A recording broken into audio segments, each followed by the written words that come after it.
Hello मेरे प्रिय मित्रों, मैं प्रेरणा लायक कहानी लेकर के आपके सामने आई हूँ। एज़ यूजुअल मेरा रूटीन है कि आप तक एक कहानी ज़रूर पहुँचाती हूँ। और कैसी कहानी पहुँचाती हूँ पता चल गया होगा। ये जो सीख देने वाली होती हैं, जिसके अंदर ही अच्छाई छुपी होती है और बचपन से यदि हमारे दिमाग में ये बैठ जाती है, चाहे नानी दादी के द्वारा, माता पिता, ताई जी, किसी के द्वारा भी बैठ जाती है, तो ये आजीवन हमारे मस्तिष्क में एक घर घुसपैठ बना लेती है और फिर हम उसी के अकॉर्डिंगली अपने आचरण को ढाल लेते हैं। यानी सीख देना मतलब अच्छी सीख देना। तो कभी कभी क्या होता है कि हमारे अंदर ही बड़ी आलस है, चिंता है, जलन है, कष्ट है, सोचते रहते, डर है और उसकी वजह से हम कोई कार्य नहीं कर पाते हैं। बैठे रहते चिंता में, अरे नहीं हो सकता, मुझसे तो होगा ही नहीं, मुझे डर लग रहा है कहीं मैं गिर ना पाऊँ। ऐसा नहीं सोचना चाहिए। ये सीख भरी कहानियाँ क्या होती हैं, जब बच्चे सुनते हैं तो एक दूसरी कल्पना लोक में पहुंच जाते हैं और सोचते हैं कि मैं भी ऐसा करूंगा तो मुझे भी उसका प्रतिफल अच्छा मिलेगा। तो इसी कहानी की श्रृंखला में मैंने आपके लिए एक कहानी चुनी है जिसका शीर्षक है आज ही क्यों नहीं। तो आप आज ही क्यों नहीं से मैं आपको बताती हूँ कि आप ये तो जानते हैं कि सफलता की जो एक खुराक है, सफलता की एक पहचान है, सफलता की एक पोशाक है, वो पोशाक बनी बनाई रेडीमेड कहीं नहीं मिलती है। आपने पेड़ से तोड़ा और सफलता मिल गई, ऐसा नहीं होता। उसको करने के लिए हमें प्रयास, हमें आलस त्यागना पड़ेगा, हमें प्रयास, हमें हमारी कुशलता होनी चाहिए, हमको मेहनत करनी चाहिए। तो इसी संदर्भ में एक कहानी को मैंने छांटा है आपके लिए। शीर्षक है आज ही क्यों नहीं। तो एक बार की बात है, एक शिष्य था, वो अपने गुरु का बहुत सम्मान करता था, उनका कहना मानता था और शिष्य भी उससे बहुत प्यार करते थे, बहुत उसको चाहते थे, उसकी हर तरीके से ख्याल रखते थे। लेकिन क्या है कि उसका दिन प्रतिदिन स्वभाव एक था कि वो आलसी बहुत था और एक दीर्घ सूत्री था, यानी ख्याली पुलाव पर खाया करता था कि ये हो जाएगा, ये कर दूंगा, वो कर दूंगा। तो और ना ही तो वो पर्यावरण प्रकृति से कुछ सीख पाता था, लेता था, और ना ही उसको भाग्य के द्वारा जो प्रदत्त स्थिति मिलती है उसका भी लाभ उठाना नहीं पाता था। हर समय यही सोचता था, अरे ठीक है, हो जाएगा, आज नहीं कल कर लूँगा, कल नहीं परसों कर लूँगा। अब ये गुरु जी को, उनके गुरु को बड़ी चिंता हुई कि इसका भविष्य ऐसे ही रहा, ऐसी इसकी आदत बनी रही तो इसका तो भविष्य अंधकार में है, ये तो अपने जीवन संग्राम में टोटली फेल हो जाएगा। करे तो क्या करे, ये तो अकर्मण्य बन जाएगा, आलसी बन जाएगा, एकदम उसको तो मतलब चिंता ही नहीं अपने भविष्य की, अपने बारे में। और ना देख करके ये सीख पा रहा है कि हाँ, सारे लोग जो कि आलस नहीं करते, मेहनत करते हैं और मेहनत से ही कुछ उसको प्राप्त होता है, लेकिन वो तो तस का तस। अब एक दिन जो कि गुरुजी ने ठान लिया कि इसका जो कि भविष्य मैं सुधारूंगा और इसको एक अवसर मैं देता हूँ। उसने, गुरुजी ने शिष्य को बुलाया और कहा कि देखो, ये काला पत्थर है और मैं 2 दिन के लिए गांव से बाहर जा रहा हूँ। अब तुम्हारे ऊपर है कि इसको किसी भी लोहे के धातु या लोहे के बर्तन पे छुओगे तो वो सोना बन जाएगा। बड़ा खुश हो गया, बोला ये तो चमत्कार है, भाग्य में मेरी लगता है बड़ी उन्नति लिखी हुई है। अब वो पत्थर लेके घर जा रहा था, सोचता जा रहा था कि अरे मैं तो इतना सोना पैदा कर लूँगा बैठे बिठाए कि मेरे घर में नौकर चाकर की लाइन लगी रहेगी और मेरे को तो पानी भी उठ करके नहीं पीना पड़ेगा, नौकर ही खाना बनाएंगे, पानी पीने को देना वही देंगे, मुझे कुछ नहीं करना पड़ेगा।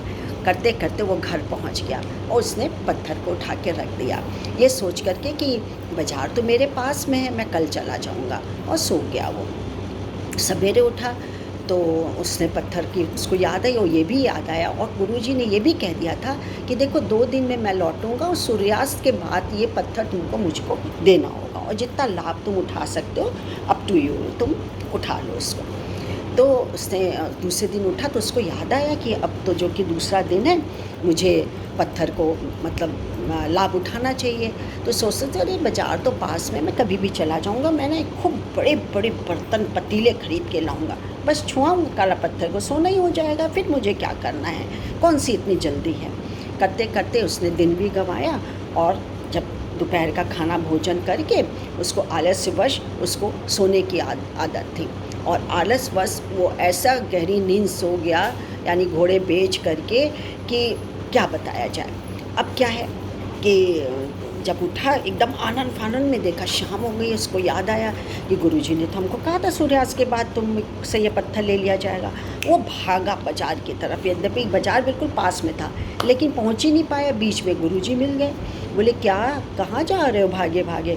कुछ नहीं गुरुजी। बोले मेरे को मेरा पत्थर दो। बोले नहीं बस 5-10 मिनट की बात है, आप सब्र कर लीजिए। बोले नहीं, जो काम बताया है और जो मैंने तुमको आज्ञा दी है और जो मेरा सिद्धांत है कि मैं सूर्यास्त के बाद नहीं दूंगा तो नहीं दूंगा, मेरा सिद्धांत है ये। और उसने वो पत्थर को ले लिया। अब दे दिया तो उसको बड़ा अफसोस हो गया। अब पछताए क्या हो, जब चिड़िया चुग गई खेत।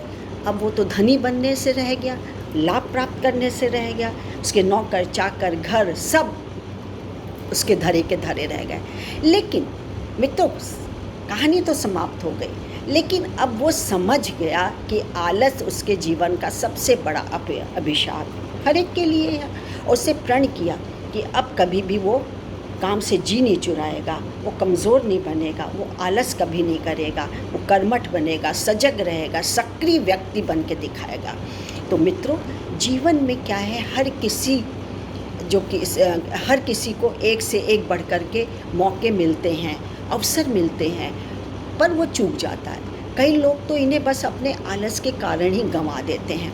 इसलिए मैं ये कहना ही चाहती हूँ कि यदि आपको सफल, सुखी, संतुष्ट, प्रसन्न, भाग्यशाली, धनी व्यक्ति बनना है तो आपको आलस और दीर्घ सूत्र यानी ख्याली पुलाव को त्याग करके अपने अंदर बुद्धि से, रीजनिंग से, विवेक से, कष्ट प्राय भी हो, कष्ट सह के, श्रम से, सतत प्रयास से, सतत जागरूकता जैसे गुणों को अपने में लेना होगा, विकसित करना होगा, उसको आत्मसात करना होगा।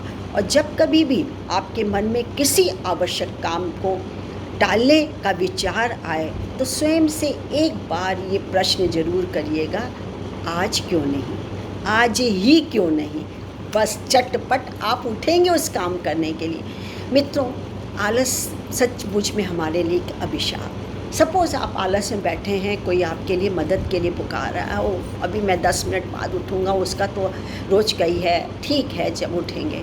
अब पता चला कि उठा नहीं और उस व्यक्ति को कोई बुखार है, ताप है या जीवन मृत्यु से जूझ रहा है, उसको सहायता की ज़रूरत है, लेकिन वो नहीं कर पाया। तो आलस को त्यागना पड़ेगा और अपनी इस कमजोरी को डट करके आपको ख़त्म करना है। फिर देखिए हमारा जीवन सुखमय होगा, सुखमय के साथ साथ प्रसन्नतापूर्वक होगा, सफलतापूर्वक हम आगे बढ़ते रहेंगे।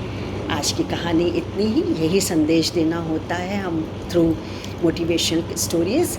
मैं doctor Manju Jain, retired associate professor pharmacy saint degree college Kanpur.